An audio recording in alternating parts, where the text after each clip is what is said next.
Assalamualaikum warahmatullahi wabarakatuh. Salam sejahtera bagi kita semua. Puji syukur kita panjatkan kehadirat Allah Subhanahu wa Ta'ala atas segala nikmatnya. Salawat dan salam kepada Nabi Muhammad sallallahu alaihi wasallam. Allahumma sholli ala sayyidina Muhammad wa ala ali sayyidina Muhammad.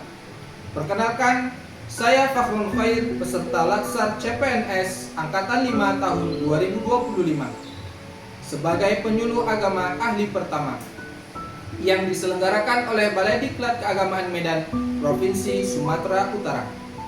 Tugas ini disusun sebagai bagian dari pelatihan dasar CPNS, khususnya dalam memahami dan mengimplementasikan manajemen ASN. Sebagai CPNS penyuluh agama Islam di Kantor Urusan Agama Kecamatan Pulau Bandring, Kabupaten Asahan, saya mencoba menganalisis isu manajemen ASN yang terjadi di unit kerja saya. Pertama, mengidentifikasi 3 isu aktual di unit kerja. Berikut 3 isu aktual terkait implementasi manajemen ASN di Kantor Urusan Agama Kecamatan Pulau Bandring. 1. Minimnya pemanfaatan teknologi informasi dalam pelayanan keagamaan. 2. Kurangnya pemahaman dan pembinaan ASN terkait kode etik dan disiplin. 3. Ketidakseimbangan beban kerja antar pegawai. 2. Mendeskripsikan isu dengan fakta dan data. Isu yang pertama, minimnya pemanfaatan teknologi informasi. Meskipun era digital menuntut pelayanan berbasis teknologi, masih banyak proses layanan seperti penyuluhan, pelaporan kegiatan, dan pendataan umat dilakukan secara manual. Misalnya, hanya sebagian kecil penyuluh menggunakan media daring untuk dakwah dan pelaporan. Isu yang kedua, kurangnya pemahaman kode etik dan disiplin ASN. Beberapa ASN masih kurang memahami aturan kedinasan seperti Peraturan Perundang-undangan Nomor 94 Tahun 2021 tentang Disiplin PNS. Masih ditemui ASN yang tidak tepat waktu hadir atau menyampaikan pendapat di media sosial tanpa mematuhi etika ASN. Isu yang ketiga, ketidakseimbangan beban kerja antar pegawai.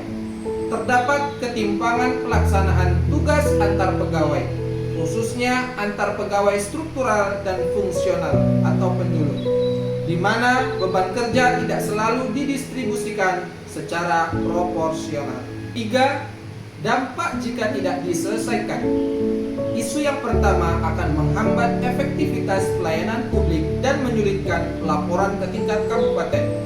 Isu yang kedua akan beresiko mencoreng nama baik institusi dan mengganggu profesionalisme ASN. Isu yang ketiga dapat menurunkan motivasi kerja, munculnya konflik internal, dan ketimpangan kinerja unit. 4. Keterkaitan dengan substansi materi pelatihan manajemen ASN.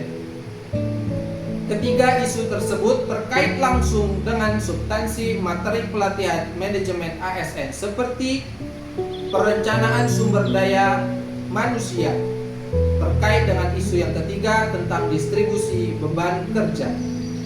Pengembangan kompetensi dan kinerja terkait dengan isu 1 dan 2 terkait peningkatan kapasitas ASN dalam teknologi dan etika kerja. Penilaian dan evaluasi ASN terkait dengan berkaitan dengan disiplin dan profesionalitas. 5. Pemilihan core isu. Dari ketiga isu di atas, isu nomor 2 dipilih sebagai core isu karena menyangkut langsung integritas dan citra ASN serta berdampak sistematik ke isu yang lain. 6.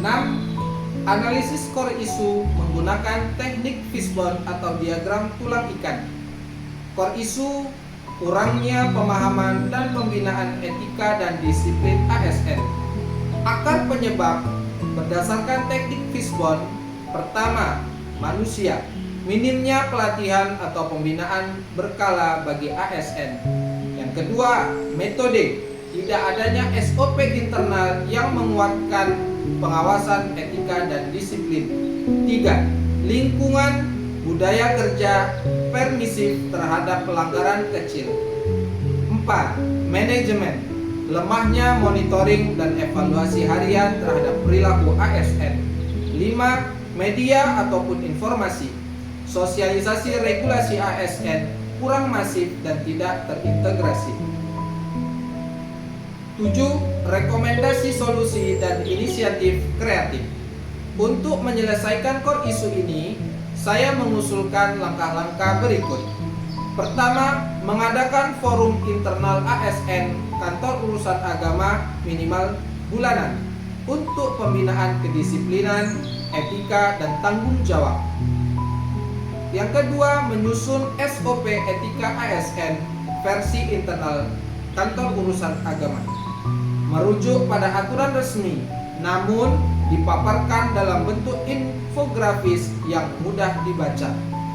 3. Kampanye internal ASN berintegritas melalui poster digital di grup WhatsApp, media sosial, kantor urusan agama, dan ruang kerja. 4. Monitoring harian berbasis Google Form untuk rekap kehadiran dan kinerja singkat harian penutup. Isu manajemen ASN, khususnya terkait etika dan kedisiplinan, merupakan fondasi dari terciptanya pelayanan publik yang berkualitas.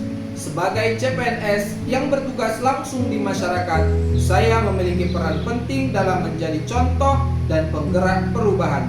Oleh karena itu, saya berkomitmen untuk mendorong internalisasi nilai ASN berakhlak, menerapkan etika kerja yang baik, serta menginisiasi perbaikan budaya kerja di unit saya. Wassalamualaikum warahmatullahi wabarakatuh.